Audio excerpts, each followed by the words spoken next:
이해찬 고문님 오랜만에 뵙는데 건강해서 보기 좋습니다. 조정식 의장님과 우리 위원님 여러분들 이렇게 바쁜 와중에 우리 더불어민주당의 외교안보 통일자문회의에 참여해 주셔서 진심으로 감사드립니다. 제가 길게 말씀드릴 건 없을 것 같습니다. 외교안보 환경이 매우 급변하고 있습니다. 그리고 그 핵심은 자국중심주의 그리고 실리주의로 보여집니다. 근데 현 정부의 이 편향 외교 또 이념 가치에 중점을 둔 외교로 우리 외교의 지평이 매우 축소되고 있습니다.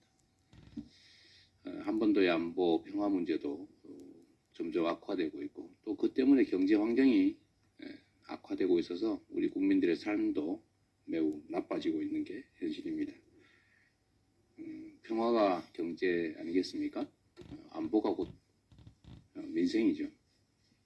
앞으로 복잡한 대외적 환경에 우리 대한민국 정부나 또 우리 대한민국 경제 주체들이 잘 적응할 수 있도록 길을 좀 열어주시기를 부탁드립니다. 복잡다단해지고 또 벽화될 외교 안보 환경 속에서 우리 더불어민주당이 해나가야 될 길을 잘 찾아주시기를 부탁드립니다. 고맙습니다. 네, 더불어민주당 외교안보 통일 자문회의 의장을 맡게 된 조정식입니다. 윤석열 정권이 임기가 반환점을 돌고 있는 지금 대한민국이 나락으로 추락하고 있습니다. 한마디로 총체적 위기이고 국정의 모든 분야 어느 하나 성한 것이 없습니다. 특히 나라의 운명과 미래를 좌우할 외교안보 통일 분야는 대단히 심각합니다. 나라의 국격과 국익은 실종된 지 오래고 지금 한반도는 최대의 전쟁의 위기에 내몰리고 있습니다. 미국의 전문가들조차 한반도 전쟁 가능성이 1950년 한국전쟁 이후 최고조에 달했다며 우려를 표하고 있습니다. 그 원인은 윤석열 정권의 편향된 가치 외교, 대결주의적 이념, 진영 외교에 있습니다. 첫 단추부터 잘 먹힌 외교안보 정책이 한반도를 전쟁 위기로 몰아넣고 주변국을 적대적으로 돌려놓고 있습니다. 트럼프 2.0 시대를 맞는 지금 다양한 변화가 예상이 됩니다. 동맹보다는 미국 우선주의가 강화되고 대중국 디커플링과 보편 관세 부과 등 통상 환경의 급변이 예상되고 있습니다. 우크라이나 중동 지역 전쟁의 조기 종결 가능성도 높아지고 있으며 중단된 북미 관계 접촉도 예고되고 있습니다.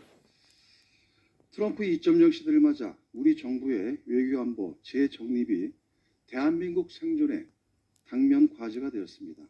새로운 변화에 맞춰서 이제 우리 정부의 외교안보 통일 정책도 한반도 평화 관리와 국익 중심의 실용 외교로 전면 전환되어야 합니다.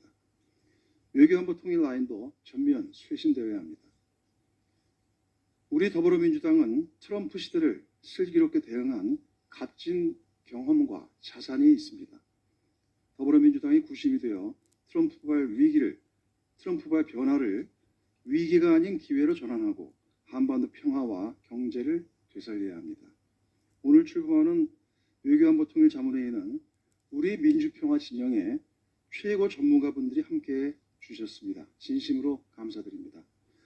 앞으로 더불어민주당이 한반도 평화와 안보, 국익 실용 외교를 정립하고 국민의 안전과 대한민국의 미래를 굳건히 지켜나가도록 하겠습니다. 또한 자문회의가 급변하는 국제 정세와 한반도 정세를 정확히 진단하고 지혜와 대안을 마련해 당 지도부에 건의할 수 있도록 하겠습니다. 고맙습니다.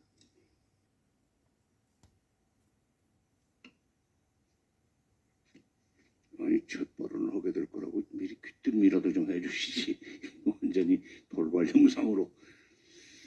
저는 오늘 이런 모임을 갖게 된다는 얘기를 이제 조정식 의장님으로부터 직접 들었습니다. 그러면서 무슨 생각을 했는가 하면 이건 정권 인수를 위한 준비 모임이라고 생각을 했습니다. 아마도 지금 내가 가만 보니까 저 건너편에 있는 양문진 총장은 오늘 발언을 위해서 어제 밤새 원고를 쓰셨을 것 같아서 디테일한 얘기는 저는 이제 후배 학자들 내지는 후배 장관들에게 넘기겠습니다. 그러나 지금 마침 이재명 대표가 이 자리에 계시기 때문에 그리고 이해찬 고문도 같이 자리를 해주셨기 때문에 말씀드리고 싶은 것은 대통령이 외교에 관해서 외교안보 통일 관련해서 어떤 철학을 가지고 있느냐가 굉장히 중요합니다. 아까 이 대표께서 자국 중심성이라는 5글자 단어를 쓰셨기 때문에 저는 매우 참 반가웠고 걱정을 좀 덜 해도 되겠다는 생각을 했습니다. 제가 77년에 박정희 정권부터 이제 통일을 해서 쭉 실무자로 쭉 일을 하다 보니까 김영삼 정부 때는 대통령 비서관을 3년 8개월이나 하면서 핵 문제가 이제 꼬이고 풀리는 과정을 보면서 대통령의 외교 철학, 대통령의 대북 정책, 대북관 이것이 얼마나 중요한가 하는 것을 아주 피부로 느낄 수 있었습니다. 그러다가 이제 김대중 정부로 넘어와서 장관으로 일을 하고 노무현 정부에서도 계속 통일부 장관을 일을 했고 이명박 박근혜 정부에서는 한 9년 쉬었다가 문재인 정부에서 직접적인 정책을 위반하고 건의하는 정책을 위반하는 조직은 아니지만 미주평화통일자문회 수석부의장으로 2년 동안 일을 하면서 정부 안에서 통일외교안보 정책이 돌아가는 흐름을 비교적 가까이서 볼 수 있었습니다. 대통령이 미국을 남북관계에서 제일 중요한 것은 미국입니다.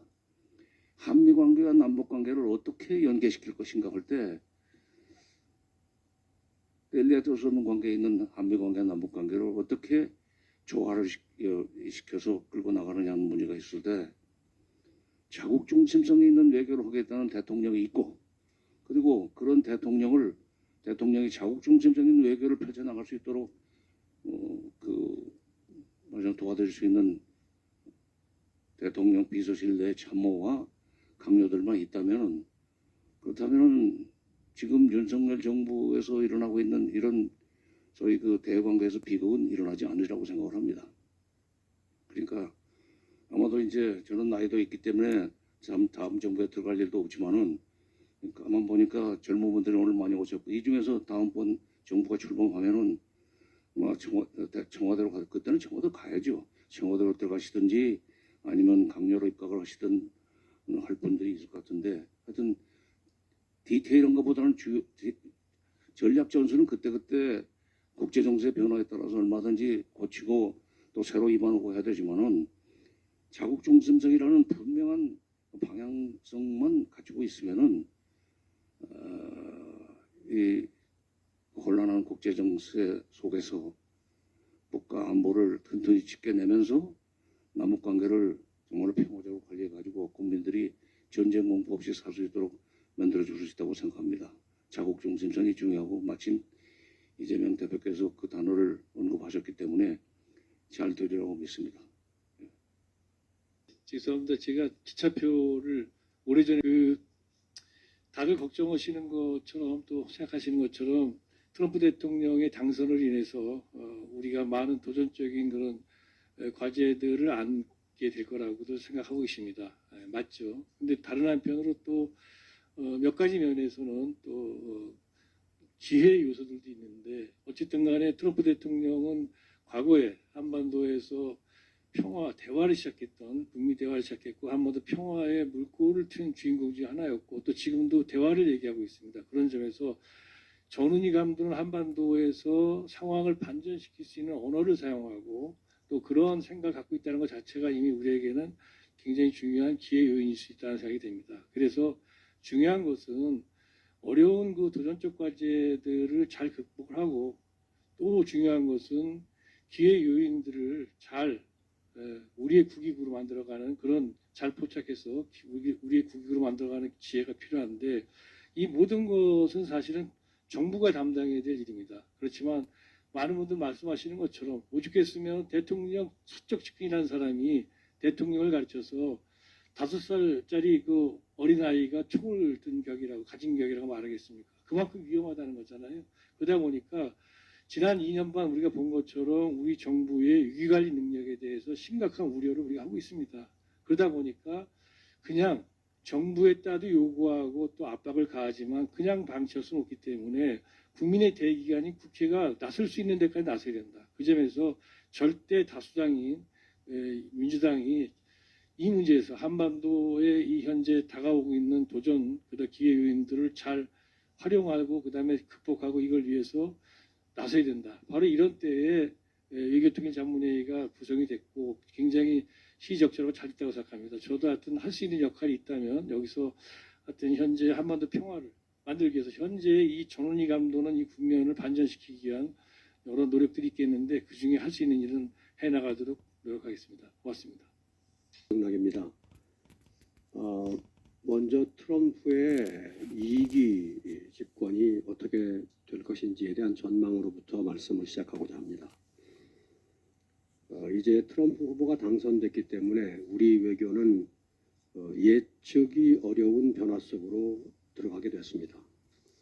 트럼프 행정부가 아시다시피 아메리카 퍼스트라는 구호 아래 동맹이나 북핵이나 중국이나 러시아 문제나 아니면 경제 안보 문제에 이르기까지 바이든 행정부와는 크게 다른 접근을 할 것으로 보입니다. 그런 면에서 변화의 정도는 대단히 클 거라고 생각이 됩니다. 제가 그렇게 생각하는 이유를 몇 가지 들어보겠습니다.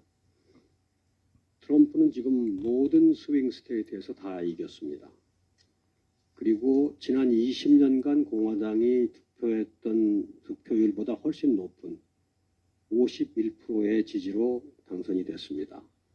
지난 2차례 대선에 트럼프가 나왔었는데 그때 지지율은 대개 46%대 정도였습니다. 아마도 트럼프는 이것을 강력한 국민적 신임이라고 자임할 것입니다. 아울러서 의회도 공화당이 상하원을 장악하게 되고 대법원은 이미 6대4로 보수 진영에 유리한 구도입니다. 트럼프는 이런 상황을 자기에게 유리한 정치 여건이라고 생각하고 적극 활용하려고 할 겁니다. 그렇기 때문에 트럼프는 1기보다 2기에 훨씬 더 강하게 자신의 정책을 밀고 나갈 것으로 예상이 됩니다.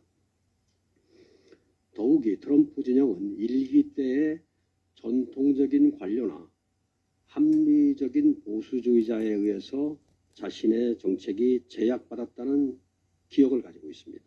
그리고 그것을 반복하지 않겠다는 결의하에 이제부터는 충성심으로 무장한 인사를 충원해서 트럼프식 정책을 거침없이 추진하려고 합니다.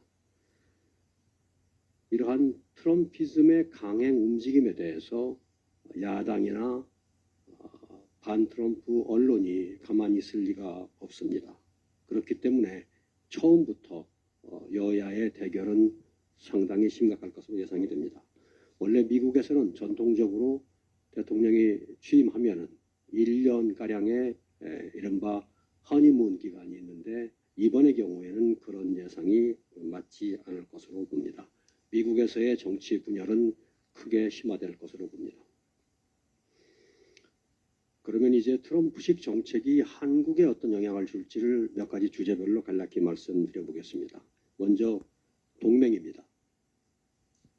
그동안 윤석열 정부는 대외 정책을 동맹 강화라고 하는 거의 유일 토대 위에 세워놓았습니다. 그런데 만일 트럼프 행정부가 미국 위주로 미국 중심 사고로 동맹을 대하고 동맹을 그리 존중하지 않으면 윤 정부의 정책은 상당한 곤경에 처할 가능성이 큽니다. 예컨대 이미 윤 정부가 바이든 정부하고 타결한 방위비 분담 합의도 재협상이 될 공산이 아주 크고 더 나아가서 주한미군의 주둔이나 한미 안보협력의 수위에도 변화가 있을 수 있습니다. 확장 억제 공약이 여전히 견고할지도 들여다보아야 될 이슈입니다. 다음으로 북한이나 북핵에 대해서 보겠습니다. 트럼프의 당선으로 미북 대화와 협상이 재개될 공산은 아주 커졌습니다.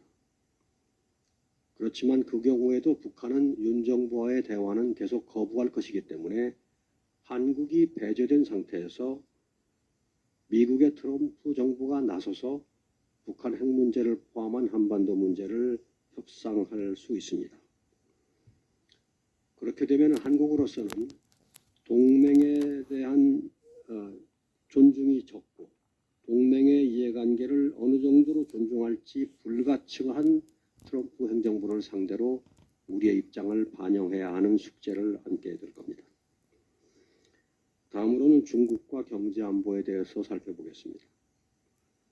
트럼프 당선자가 이미 공약한 보편적인 관세, 또 중국에 대한 커다란 관세가 시행이 되면 그 자체로 한국 정부와 기업이 부담해야 될 짐도 상당하고 또 미중 무역 전쟁이 생길 것이기 때문에 그로 인한 여파로 한중 관계가 겪어야 될 부담도 심각할 것입니다.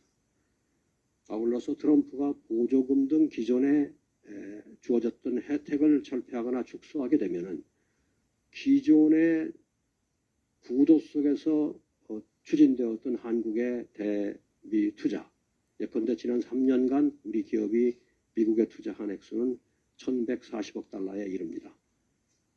그 투자의 채산성이 의문시 될 것입니다.